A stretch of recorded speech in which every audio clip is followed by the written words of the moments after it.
Estamos no Museu de Lamego, instalado no antigo edifício do Paço Episcopal. A sua coleção começou com o espólio já existente e foi sendo completada com peças que refletem a sua história. Comigo tenho Patrícia Brás, técnica do museu, que nos vai contar um pouco dessa história e levar-nos numa pequena visita pelo museu. Patrícia, contextualizando um pouco o que é este museu. Bom, de facto, como disse, estamos no antigo Paço Episcopal, que ao longo dos séculos foi recebendo os bispos que por aqui passaram. A nossa coleção é muito vasta, data do século I ao século XX. Como disse também muito bem, começou com um conjunto de objetos que os bispos que por aqui foram passando foram eles próprios colecionando, e a nossa coleção tem vindo a ser constantemente engrandecida por doações de pessoas de Lamego e da região que assim mantêm a memória viva. É também importante referir nesta história que o museu nasceu no contexto da Primeira República, com a nacionalização dos bens da Igreja. Percebeu-se nessa altura, logo em 1910, que havia aqui um conjunto de objetos que valeria a pena divulgar, valeria a pena mostrar, e é assim que surge então a intenção de criar um museu, que é criado por decreto em 1917 e abre as portas ao público pela primeira vez em 1918. Portanto, estamos perto dos 100 anos de idade enquanto museu. Também é importante neste contexto referir que desta vasta coleção nós temos entre nós 18 objetos que estão classificados de Tesouro Nacional. Podemos então conhecer alguns desses espaços e dos objetos que nos falou?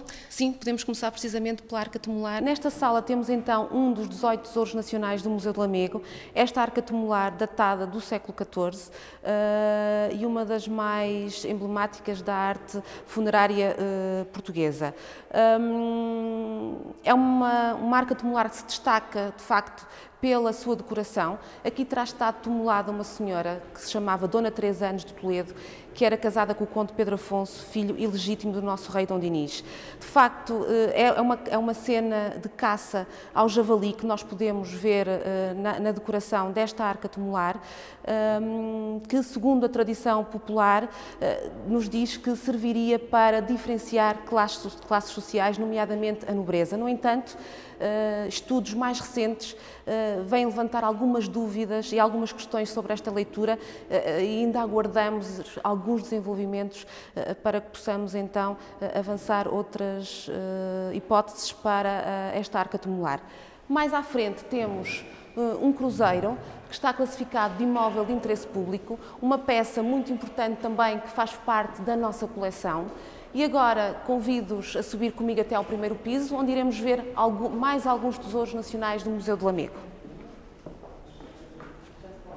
Patrícia, neste segundo piso vamos ter então a oportunidade de ver alguns dos objetos que suscitam mais curiosidade aos visitantes deste museu. Sim, de facto vamos encontrar então aquelas peças que são muitas vezes procuradas, muito também por estrangeiros que chegam ao museu e muitas vezes com muito pouco tempo procuram os quadros de Grão Vasco e as tapeçarias flamengas.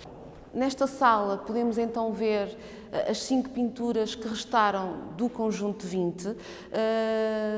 Tivemos a sorte de terem chegado até aos dias de hoje, ou de ter chegado o contrato que o pintor assinou com o bispo Dom João de Madureira, e esse contrato permite-nos exatamente saber quais os temas, as formas de pagamento, etc. E nós sabemos que esses 20 quadros estavam distribuídos por 3 temas principais. O primeiro, a criação do mundo, do qual temos a primeira pintura, que retrata a criação dos animais, onde nós vemos Deus com os braços levantados em ato de criação, e temos em ato de criação perante um conjunto de animais que acabou de criar e onde conseguimos identificar precisamente um elefante e um camelo, que não eram animais, estamos a falar do século XVI, a altura em que estas pinturas foram feitas, não eram animais naturais da nossa fauna e, portanto, é uma marca dos descobrimentos, época em que estas pinturas foram feitas.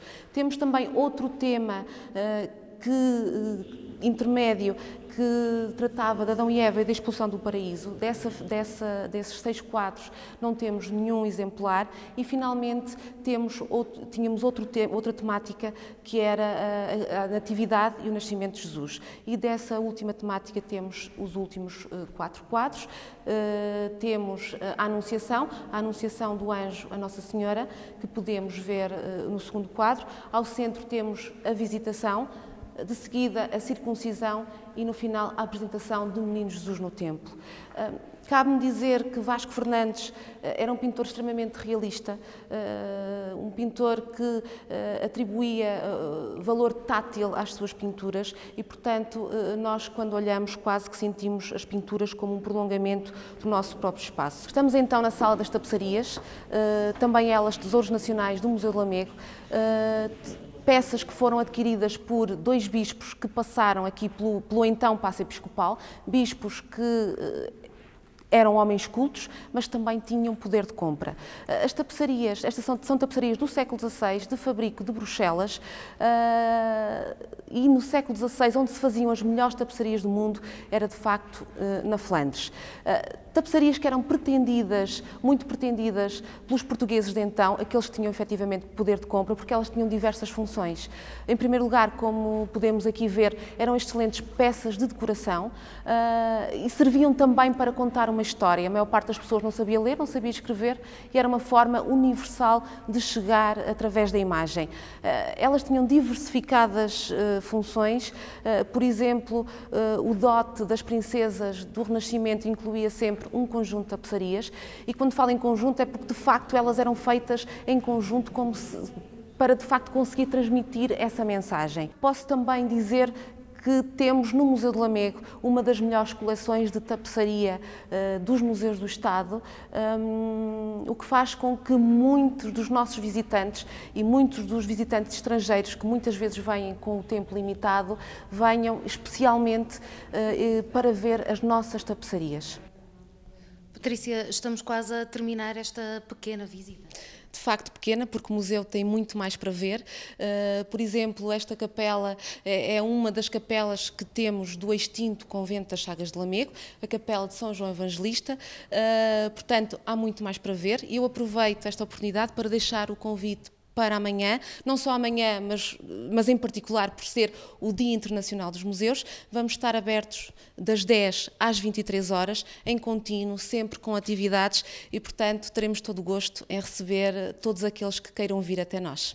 Fica então o convite e a sugestão de visitar o Museu de Lamego, que está de portas abertas para o receber.